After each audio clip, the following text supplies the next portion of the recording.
Hi guys, my name is Pratik Joshi and welcome back to my YouTube channel. Today we are going to be speaking about something interesting which has happened with the GMAT exam. As we have always thought about the GMAT exam to be very lengthy, very old school, now all of it has changed.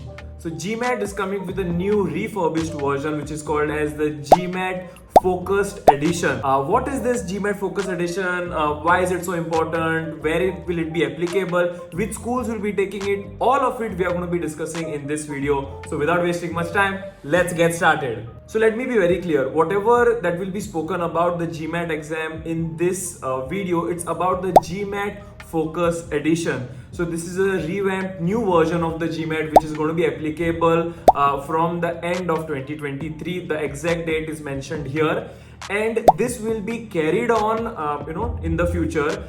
After a particular time in 2024, the old GMAT exam will be stopped, and after that only the GMAT Focus Edition will be valid. So first, speaking about the structure of the exam. So as you know, the GMAT old GMAT version used to have 4 sections, but now all of that has changed. So currently the GMAT Focus Edition has 3 sections. So the first one is quant, second one is verbal, and the third one is something special called as data insights. Right, what is data insights, what section will it be comprising, and what happened to the analytical writing, right? So the analytical writing has been cancelled, it has been removed, there is no need for it. So there is one thing less for you to worry about. So speaking about the quant, verbal and the data insight section, what does it comprise of? And within quant and verbal there used to be different sections. So what has happened there? Quant will only have problem solving section. Verbal will have only 2 sections, reading comprehension and critical reasoning. So what happened to sentence correction and data sufficiency, right? So it is believed that sentence correction will take a back seat and will mostly not be included here. So that is again a good news. But data sufficiency has been removed from quant and has been pushed into data insights. So data insights, the whole new section, will comprise of integrated reasoning and data sufficiency questions. Now speaking about the time, what exactly has changed, how long will the questions be? So all of that I'll simply say each section will have 45 minutes each. So quant, verbal and data insights will have 45 minutes each, and the entire exam has reduced to 2 hours 15 minutes only. Speaking about the score now. Score, earlier you had an aggregate of 800 which was only for the quant and the verbal section, whereas for the integrated reasoning and the analytical writing you had independent scores.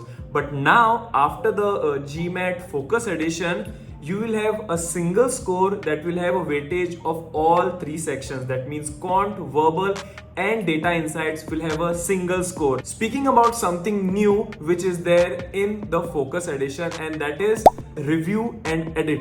So what is review and edit? So basically when you answer your questions during the exam, you will have the option of bookmarking certain questions, and then later you can go back to those questions and change 3 responses in every section.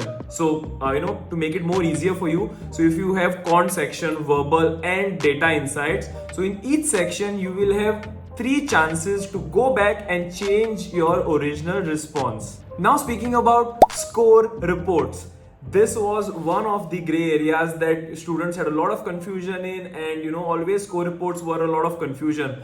But now speaking about the score reports, it's very simple. Whether it is the GMAT Focus Test Center Edition or whether it is the GMAT Focus online version, all of these, the test center as well as the online exam, will have first the unofficial score which will be displayed on the screen once the exam is done, and you will receive your score within 3 to 5 business days. This will help students to report your scores to your required institutions much faster. From score reports, now we go to score sending.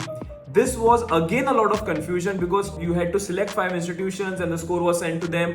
In the online version, you had to come home. Once you get the score, then you can decide with a frame of 48 hours the score that you can send to which particular institutions. All of that has changed now. So whether it is online version or the test center based exam, you have only one way how you can go about it, and that is once you receive your score, you have 48 hours to decide which schools you want to send your scores to. Speaking about unlimited or complimentary score reports and to how many schools you can send. So I think I've mentioned it previously as well, but if not, then I'll mention it now that you can send your scores to 5 complimentary B schools in the time frame of 48 hours once you receive your official score reports in your MBA.com account. So once the limit of 5 has crossed, then you get a chance to send it to other B schools at an additional fee. Now, what this fee is, basically this fee keeps on changing always. The link of this particular website where you can come to know in your area how much additional it's going to cost you for sending an additional score report is mentioned in the description below. So if you have any queries or questions regarding that, don't forget to mention that in the comment section below. Now, speaking about one of the main advantages of the GMAT exam, that is the score validity.